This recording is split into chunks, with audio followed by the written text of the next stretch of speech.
आज नवरात्रीचा पहिला दिवस आणि आजपासून सुरू होणाऱ्या नवरात्री उत्सवाच्या सगळ्यांना खूप खूप शुभेच्छा. तर गोलूच्या पप्पांचा थोडासा काम होता, त्याच्यामुळे माझी सुट्टी झाल्यावर आम्ही मार्केटला गेलेलो आणि आज व्हाईट कलर असल्यामुळे जिकडे तिकडे मार्केटमध्ये व्हाईटच कलर दिसत होतो. तर काल ज्या वस्तूबद्दल मी म्हणत होते, तर ती वस्तू म्हणजे कानटोपी होती, जी दीदीचं लग्न झाल्यावर दीदी आणि जिजू पहिल्यांदाच काश्मीरला गेलेले, तेव्हा त्यांनी ती घेतलेल्यानी. आणि ती टोपी गोलूक पण मस्त दिसा होती. जेव्हा दीदीन पहिल्यांदा घातलेल्यान गोलूक, तेव्हाचा फोटो मी तुमका दाखवतोय.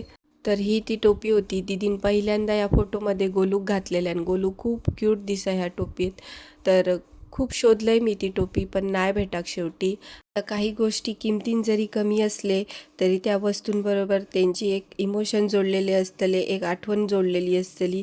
त्याच्यामुळे खूप माका वाईट वाटत होता. आणि ज्या वस्तूंका आपण सांभाळून ठेवण्याचा प्रयत्न करतो, तीच वस्तू नेमकी हरवान जाता आणि माझ्या बाबतीत तर असाच होता. चला, आजच्यापुरती एवढाच. भेटू आता नेक्स्ट ब्लॉगमध्ये. तोपर्यंत जुने व्हिडिओ बघत राहा.